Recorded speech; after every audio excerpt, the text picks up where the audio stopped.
La Procuraduría General de la Nación, en ejercicio de sus funciones, desarrolla toda una serie de actividades preventivas para promover e impulsar políticas públicas, desarrollar planes, programas y acciones, así como ejercer control de gestión, con el fin de proteger los derechos fundamentales, los intereses de la sociedad, defender los valores y principios rectores de nuestro ordenamiento constitucional, cuyo propósito es el cumplimiento de los fines públicos a cargo de las diferentes instituciones del Estado o de particulares que ejercen funciones públicas.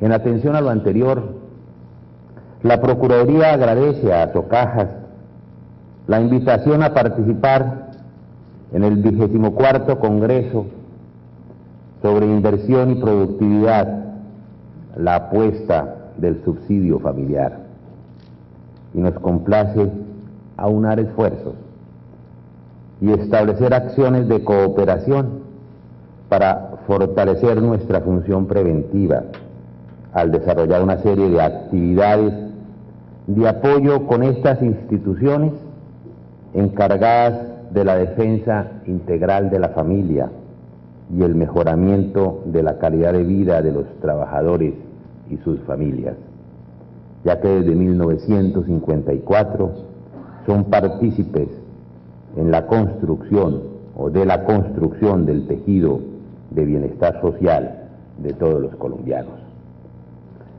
La estipulación consagrada desde sus inicios en el decreto 1521 del 57, que estableció que la prestación social del subsidio familiar es la defensa integral de la familia, desde el punto de vista del cumplimiento de los deberes de sus miembros, de su preparación para la vida y de su protección económica. O la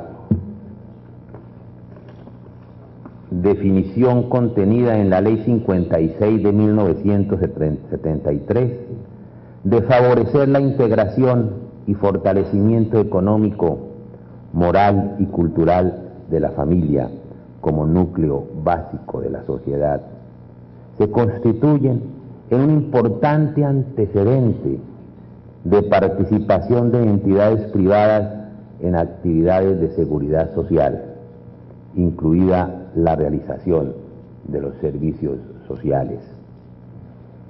Con la Ley 21 de 1982, las cajas de compensación familiar se les autorizaron la prestación de servicios de salud, nutrición y mercadeo de alimentos, educación integral y continuada, creación de bibliotecas, vivienda, crédito de fomento para industrias familiares, recreación social, entre otras actividades. Fue la Ley 100 del 93 que previó que las cajas de compensación pueden actuar a través de la modalidad de las EPS y participar con el régimen de salud contributivo y subsidiado, con labores de aseguradora y prestadora de servicios de salud que han venido prestando con seriedad y confianza, lo cual ha sido de gran apoyo para el sector, sobre todo en estos momentos de crisis, lo cual no puede ponerse en riesgo por los últimos episodios de que dan cuenta los medios de comunicación en los cuales fallecieron 2 pacientes afiliados a Confamilia y a Famisanar por aparentes omisiones en la prestación del servicio, por lo cual en mi condición de Procurador General de la Nación hago un llamado a una mejor vigilancia. Esta seriedad y confianza construidas en más de 5 décadas no puede, por dichos hechos, echarse por la borda.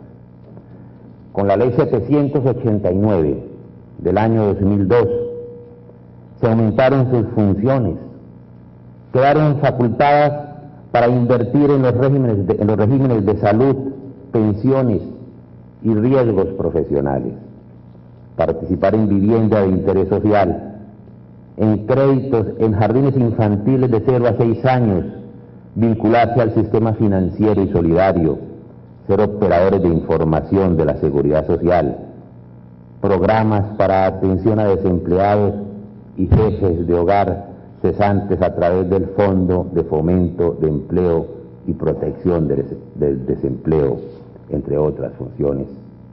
Con la Ley 1438 de 2011 se continuaron ampliando sus funciones para atender con cargo a los recursos parafiscales, actividades de promoción y prevención, por lo cual entendemos la preocupación de Asocajas con esta nueva destinación. La Ley 1450 del 2011 determinó que las cajas de compensación familiar harán parte del sistema de protección social del país. Se integrarán al conjunto de políticas públicas orientadas a disminuir la vulnerabilidad y a mejorar la calidad de vida de sus afiliados, y armonizarán sus acciones con los lineamientos estipulados para el sistema. En consecuencia, en la prestación social del subsidio familiar y en las funciones que ostentan por mandato legal las cajas de compensación, se materializan toda una serie de garantías y preceptos constitucionales, como son la protección de la familia como célula vital de nuestra sociedad, la atención a la tercera edad, el reconocimiento del derecho a la seguridad social como servicio público de carácter obligatorio, el derecho a la salud, el reconocimiento de los principios mínimos fundamentales del derecho laboral. Entre ellos se reconoce la remuneración mínima, vital y móvil, el reconocimiento del derecho a vivienda digna, el reconocimiento del derecho a la recreación, a la práctica del deporte y el aprovechamiento del tiempo libre, el reconocimiento del deber de la solidaridad social a cargo de las personas y el reconocimiento de la autonomía de las organizaciones no gubernamentales, por citar algunos preceptos de nuestro Estado social de derecho. Es decir, es toda una constelación de normas, de principios, de funciones en cabeza de ustedes. Y permítaseme aquí detenerme un instante para hacer alguna reflexión más sociológica que jurídica, pero de mayor actualidad.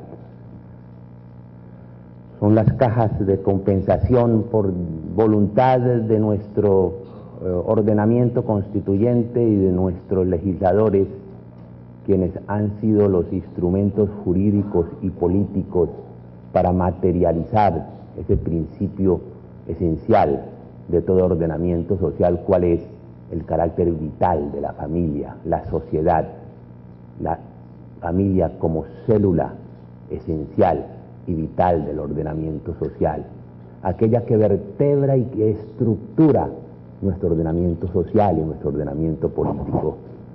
Y si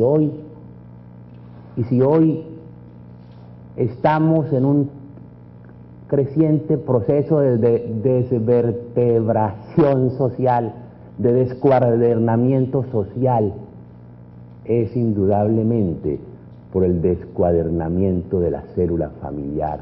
Hoy a la sociedad le pasa factura la desintegración de la célula familiar. Por muchos esfuerzos que nosotros hagamos, que las instituciones hagan, vemos que pareciese como si fuesen fallidos. Las políticas públicas, por ejemplo, en materia de combate a la corrupción, no han podido ser más fallidas en el ordenamiento nuestro, no solamente en nuestro país, sino en la sociedad contemporánea.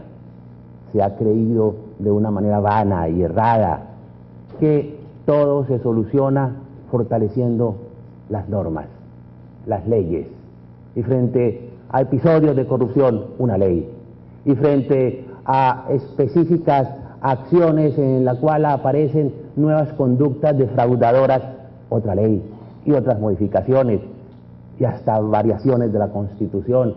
No hay año donde no se modifique el Código de Procedimiento Penal. No hay legislatura donde no se presenten proyectos para fortalecer instrumentos que combatan la corrupción. No ha habido época en la historia de Colombia y en la historia de la humanidad donde se hayan suscitado más convenios internacionales, más esfuerzos por la transparencia. Nunca antes los funcionarios públicos habíamos viaticado tanto para asistir a acuerdos y convenios y jornadas internacionales para combatir la corrupción, pero también es cierto que nunca antes en la historia de la humanidad y en la historia de nuestra devenir jurídico y político, la corrupción había llegado a los niveles que hoy llega, generando una pérdida de credibilidad, de confianza, de desinstitucionalización. Y perdónenme, preguntémonos por qué razón. Porque hemos fallado, claro, hemos creído que basta con la ley y no basta con la ley. Es necesario, pero no es suficiente. Menester es los valores y los principios. Pero esos valores y esos principios, ¿dónde se transmiten? En la familia. Es el escenario vital, es el escenario natural donde ellos se transmiten, donde ellos se forjan, se crean. Permítaseme aquí acudir a una anécdota así de algún alcalde de Palermo, Italia. Ustedes saben muy bien que Palermo es la capital de Sicilia y entienden qué ha significado Sicilia para la historia de la mafia. Este alcalde de Palermo, don Leo Luca Orlando, alcalde en 1988, quiso tratar de lavarle la cara al lugar donde tenía sus tumbas y sus cunas. Y hizo esa reflexión: la ley no es suficiente, es necesaria, pero no es suficiente. Menester es la cultura. Él fue quien diseñó inicialmente lo que se conoció como la cultura de la legalidad, pero allí, si nosotros concretamos eso, la cultura, lo que permite que los ciudadanos seamos dóciles al cumplimiento de la ley, se llaman, son valores y son principios. Y esos valores y esos principios se transmiten en una célula natural, cuya función educadora es esa. La educación no es una función ni del Estado ni del mercado. Subsidiariamente lo podría hacer el Estado, pero naturalmente es una función de la familia.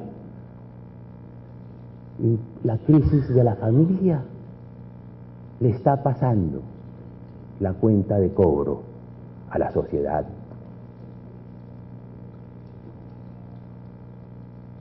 En donde se forma en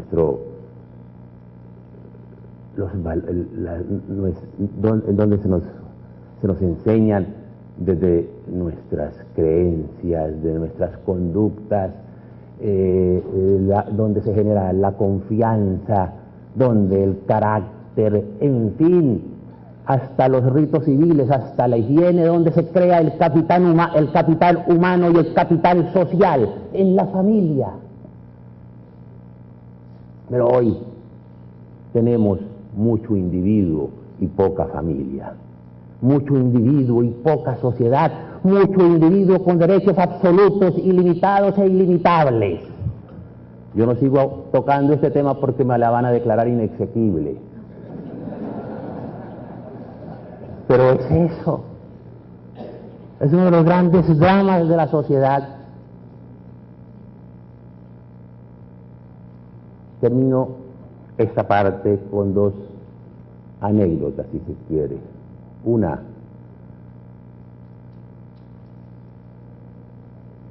hace algunos años, 13 años, en alguna universidad alemana, tal vez la Universidad de Múnich, se suscitó una controversia entre un filósofo y un teólogo. un filósofo, Jürgen Habermas,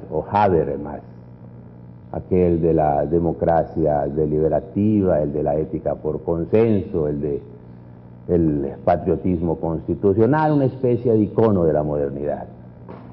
Y un teólogo, Joseph Ratzinger, el actual Papa Benedicto XVI. Discusión que está consignada en un pequeño opúsculo que se llama La dialéctica sobre la secularización. Me remito a lo que dijo Habermas, porque si hablo de Ratzinger va a decir, mire, procurador reaccionario,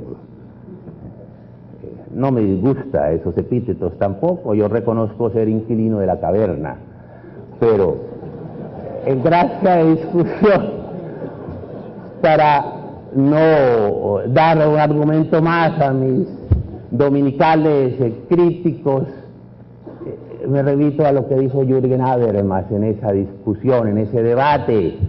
Decía, el Estado, el derecho, el ordenamiento jurídico, el ordenamiento político no está justificado exclusivamente o no existe exclusivamente para garantizar libertades.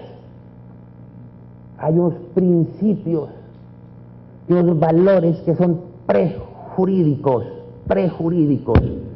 y que el ordenamiento jurídico los debe reconocer para darles legitimidad. Esos valores, esos principios no los crean las decisiones de los tribunales constitucionales. Esos valores, esos principios están enraizados en nuestras tradiciones, en nuestra identidad cultural. Me perdonan la expresión, los mamamos en nuestra célula familiar, y si esta no existe, se desvertebra la sociedad. Y segunda anécdota, me refiero al primer ministro del Reino Unido, don David Cameron. Hace apenas un año, en agosto del 2011, se presentaron unos disturbios muy dramáticos en Londres. Cerca de 2.000 automotores fueron destruidos en los suburbios londinenses y centros comerciales. Cuando volvió la tranquilidad, se dirige don David Cameron a los londinenses y les dice: cuando yo veía la destrucción, pensaba dónde estaban los padres de familia. Y dice: en adelante, todas las políticas públicas, vale decir, todas, se construirán en una perspectiva de familia. Si favorece a la familia, si permite que ésta cumpla con sus funciones naturales, las políticas públicas tendrán la bendición o el visto bueno del Estado, se promoverán. Es decir, todas las políticas públicas se construirán en perspectiva de familia. Don David Cameron, primer ministro de Reino Unido, él no hacía parte de la nómina paralela de la Procuraduría General de la Nación. De allí la importancia de instituciones de ustedes como instrumentos jurídicos y políticos destinados a fortalecer la célula familiar.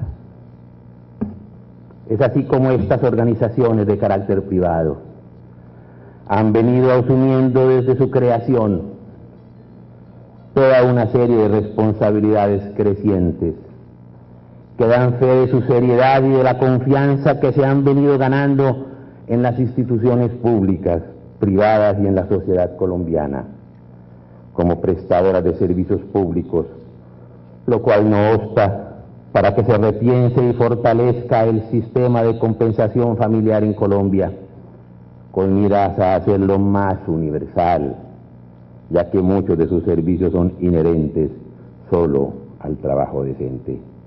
En atención a las normatividades constitucionales y legales citadas, la Procuraduría General de la Nación considera importante celebrar un convenio con Asocajas para continuar trabajando por el fortalecimiento del trabajo digno y decente en Colombia, para darle mayor seguimiento al fallo C-614 de 2009, proferido por la Corte Constitucional y para propender por la protección de los derechos laborales y de la seguridad social, como lo dispone la OIT, organismo con quien también tenemos firmado un convenio marco desde junio del 2009 para trabajar conjuntamente por consolidar una serie de derechos fundamentales en nuestro país. Las estadísticas que arrojan las cajas de compensación durante el periodo 2010-2012 sobre el crecimiento anual del 4.3% en materia de afiliación de nuevas empresas al sistema, que para junio del 2012 completaron más de 364.000 empresas afiliadas, y el aumento de nuevos trabajadores afiliados al sistema, que significa el 5.8% del crecimiento anual, para un total de 6.171.584 trabajadores afiliados a las cajas a junio de 2012, son una buena motivación para trabajar conjuntamente por generar más población formal trabajadora, en un mercado que adolece de mucha informalidad, y hacer seguimiento a las políticas públicas en materia de trabajo digno y decente. Solo el empleo formal, ya sea independiente o dependiente, y la generación de empresas traen realizaciones a niveles personal, familiar, para la sociedad y el país en general, porque es un valioso instrumento para superar la pobreza. Al conllevar derechos laborales y una seguridad social integral, entendiendo por esta no solo los tres pilares clásicos de protección en salud, pensiones y riesgos laborales, sino que también brinda coberturas en un pilar igual de fundamental que los anteriores, como son los servicios sociales, incluidas las asignaciones familiares y el derecho a una vivienda digna, educación, atención al adulto mayor, recreación y cultura. Con la calidad y el orgullo que representan para los colombianos las funciones que vienen realizando hace más de 50 años las cajas de compensación familiar, generando mayor bienestar, equidad e inclusión social en nuestra población. Para finalizar, la Procuraduría les desea el mayor de los éxitos y fructíferos resultados en el Congreso que hoy se instala. Muchas gracias.